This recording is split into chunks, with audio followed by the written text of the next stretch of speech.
friends, welcome to today's episode of /IDoWorkHereLady. In today's episode, we're looking at 3 different stories. In the first story, a chauvinist who believes he's always right. In the second one, a 911 caller who decides to report an operator to the manager. And in the third one, a boss who tells their boss he is the boss. It's quite funny. So stay tuned to today's episode. And guys, don't forget to like, share, and subscribe for more content like this. Welcome and enjoy. This story is titled, No Volume of Yelling Will Fix It. I worked as a department manager in home electronics while I was going to college. I went on to get an engineering master's degree. I mention this because I am female and have worked in fields where people tend to expect to encounter males, especially in positions of authority. A guy was looking for an adapter for a device he was purchasing. For some reason, our buyers didn't stock this particular adapter. But I had the exact same device at my house and had been through the challenge of finding the very same adapter this dude needed. He brought a different adapter to the counter along with the device, and I mentioned the adapter wasn't compatible. He said I didn't know what I was talking about. I tried to explain I had the same device and had found the adapter at a different retailer up the street. But he interrupted and started yelling, calling me little girl and demanding to see the manager, he said. And I do mean man, because I want to talk to the guy in charge. All this over a $5 adapter. I stayed calm because I had been yelled at many times by unruly customers. I found it best to let them vent and not react. I said, I am the manager, and he went completely berserk at that.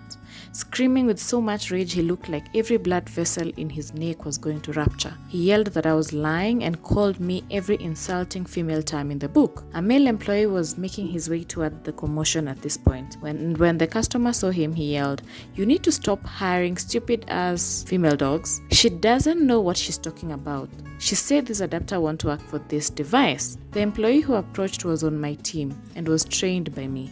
He said, "Sir, this is our manager. She's very knowledgeable. If she says it's not compatible, then it's not compatible." I had to strongly school my expression not to smirk or laugh at this point. The dude had been relatively calm, talking to my team member, and instantly flipped back to full-on volcano when he turned to me. I simply let him yell and rang up his items. He yelled for another 20 seconds or so before realizing I was waiting for him to pay. By this point, about 10 employees were standing there. He called me several more foul names as I gave him his receipt and pointed to the return policy, just in case it didn't work out for him. 45 minutes later, a woman came in with the adapter, receipt, and ripped up packaging. She said she needed to return the item. She had a sheepish expression. I said I needed to try to fix the packaging because the return policy, as explained on the receipt, required the packaging be intact. She said, "I'm sorry, my husband bought this and I'm guessing you dealt with him. I apologize for how he treated you." She was very soft-spoken and I could imagine was how this dude probably treated her.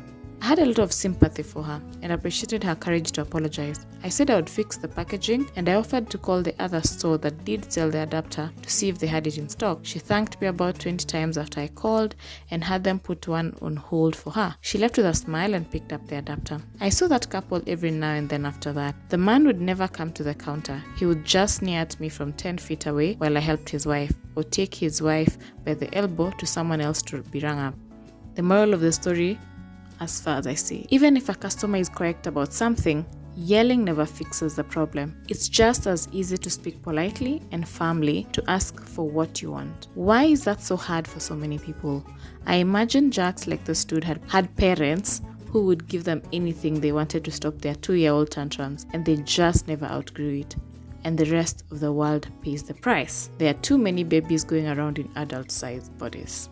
I can't agree more with OP. I mean, do you expect that just because someone is female, they wouldn't know what they're talking about? I think with the many changes in the world at the moment, well, you still meet several chauvinists who believe certain professions are designated to men only, so it isn't a shock. But it's just funny how when someone tells you something doesn't work, and they work in the store where you're purchasing the item from, even if she wasn't the manager, she would know what she's talking about on the authority that she works there and knows how the adapters work. But it's a pity for this man. Were it not for his wife, he wouldn't have gotten his way that anyway. What do you think about OP's choice? I feel like she is very soft-spoken and dealt with this matter more maturely than I would have if I were in her position. Comment down below with your thoughts about it and what you think you would do if you were in her position. And would you have behaved like the man if you're a guy watching this? This story is titled, She Wanted to File a Complaint with the Manager About Me, the Manager. I worked as a 911 operator for 7 years, during which time I was promoted to shift lead, which is essentially the assistant manager for that shift. During the shift manager's 2 days off, I was the highest ranking member of our department because we worked swing shift and admin was already gone for the day. We were super busy one night and the phones were ringing constantly. I answered a 911 call and spoke to the caller long enough to determine that nobody was dying, bleeding, or on fire before I put him on hold to answer another line. The second call turned out to be a drunk suicidal man with a gun at a family gathering, which took me about 15 minutes to handle until the police and EMTs showed up. In the meantime, there was no one available to pick up my hold. I finally get back to the other line and the caller is incensed that I would put him on hold after he called 911. I tried to explain that we had to prioritize call by level of emergency, but he was not having any of it. I come to find out that he called 911 because a man in a freezer truck was going door to door in his neighborhood selling groceries during our state's COVID lockdown, mind you, and dared to ring his doorbell. I admit, I lost my patience. I told him bluntly that this is no way resembled an emergency and that we would not be sending police because the man in question was not violating any law. This pissed off my caller even more and he demanded my name and badge number, which I dutifully gave, we are required to, and then he hung up on me. Not 5 minutes later, one of my probies, who I had actually trained, LOL, stands up from his console and says, "Hey, OP, I have a caller on the line who wants to complain about a dispatcher." When I asked which dispatcher, my probie hesitates and then says, you? So I pick up his line and sure enough, it was my crazy caller. I greet him by saying, "Hi, this is Officer OP. I am the dispatch manager. How am I to help you?" I had to keep from laughing when he started cussing at me and then hung up. Found out later, he emailed the chief about my unprofessional behavior. Chief listened to the call recordings, then emailed him back to very politely call him an idiot. I don't think I can hold back the laughter on this one, guys. Man, the audacity of the caller. Because why would you expect that just because you call for an emergency? I think coming from a country that doesn't really have a proper emergency line, it's shocking to me how 911 or emergency numbers are mostly misappropriated in the Western world, where countries that have more, so it's quite shocking to me how people call for the slightest of things. In my country, if I call the police, I expect them to be here in probably an hour plus, so you're on your own. But it shocks me that OP expected that the police would be there at the snap of his fingers for something so trivial. Even though it's a IDoWorkHereLady story, it feels also like an entitled story, in my opinion. What do you think, guys? Do you think that OP was right in his response? And I also commend her chief because he stood up by those who work with him. That's interesting. What do you think, guys?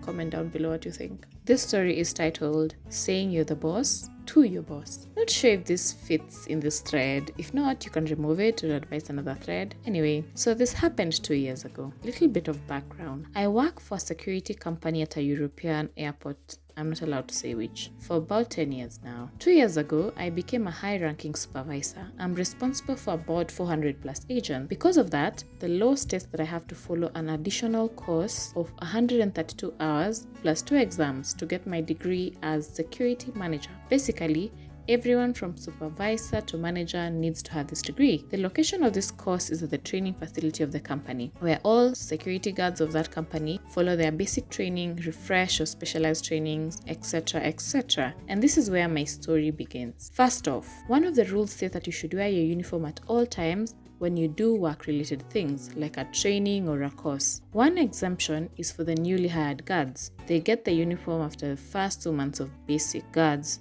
from smaller companies who work for a bigger company and people who do one of the manager courses. The uniform is a black pair of pants with a red or white shirt for agents, red or black for supervisors, a tie for the men that needs to be worn every time, and completely black shoes. No other color allowed. Important for later. I was there with one of my fellow supervisors in our civilian clothes, and we were in a class with mostly people from other units within the company. It's been 4 years since we last were at the facility, and things have changed over the years, so we kind of felt lost there at first. After a few hours, I spotted a friend of mine, Chris, who recently started the course for aviation security. I helped him apply for the job, etc., and I was talking to him, asking how the course was and some small talk about the airport. He explained to me where the new facility restaurant is as we were on lunch break, and then went back to his group. This is where the douche of the story, let's call him Kenny, walks up to me from that group. The conversation went like this.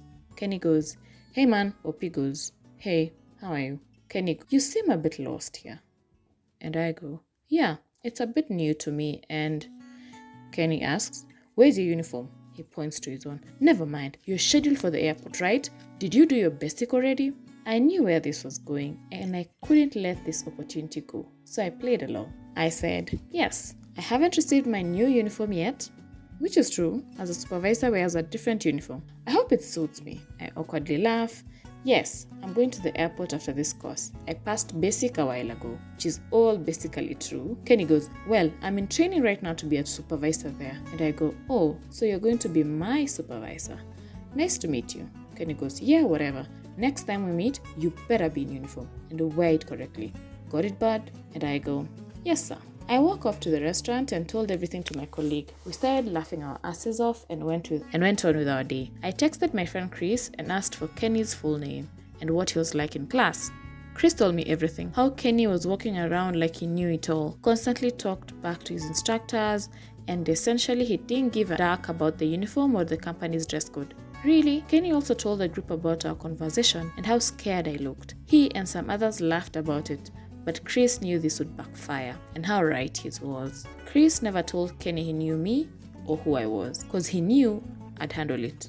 Fast forward a few weeks later, I passed my course the week before and just got my new red/black uniform. I was sitting at my desk going through the names of all the guards on duty today when I saw Kenny's name on there. I located his position and went to visit him. He was standing there at the X-ray machine. No tie, black and white shoes, and his shirt wasn't ironed. He didn't see me as he was busy talking with another new guy instead of working. I talked to his team leader, who told me he already gave Kenny a warning today about his uniform, but he wouldn't listen. I said I wanted to see Kenny right now in my office. A few minutes later, Kenny walks in and doesn't recognize me at first until Opie goes, "Kenny, you said I needed to be in uniform next time we met, so here I am." Kenny's eyes widened and realized who I was. "Oh yeah, I was only kidding, sir," he goes. Opie goes, "Never mind, dude. However, let's talk about you. You're not wearing your tie, your shirt looks like, well, shit, and your shoes aren't even the right color. Not only that, but you ignored your team leader, who I trained, when he warned you about the uniform, and you were real pain during your training. You're also slacking off at work. How come?" Kenny just stood there, looking at the ground, and mumbled something of an excuse. "I should write you up for ignoring your team leader, misbehavior, neglect, and slacking off. That's a 3-day suspension right here. But I'm in a good mood, and you're obviously new here, so I'll let this one go for now, okay?" Kenny goes, "Thank you, sir. I didn't realize it would be a problem. I'll behave accordingly, sir. Promise." And I go, "Great. Oh, and one more thing, Kenny." He goes, "Yes, sir. Make sure next time we meet, you wear the uniform correctly. Got it, bud?" Again, I can't help laughing at the story because you think you're the boss of everything, and then it all crumbles right before your eyes. This wasn't a nice picture for Kenny, but I like how he handled it. He is what a good boss should be, and so I can give him props for that. If you have been to other workplaces, this isn't always a good picture or the picture of what happens. So that's a good thing. What do you think, guys? What would you have done in Opie's shoes? Would you have made it worse for Kenny, or would you have behaved the way Opie did and cut him some slack just to ensure that next time he does better? What do you think, guys? Please comment what you would have done in Opie's shoes. Thank you guys for tuning into today's episode. It was a pleasure having you. Don't forget to comment down below with any suggestions or comments for any of the stories from today. Thank you so much once more, and hope to see you next time. Bye.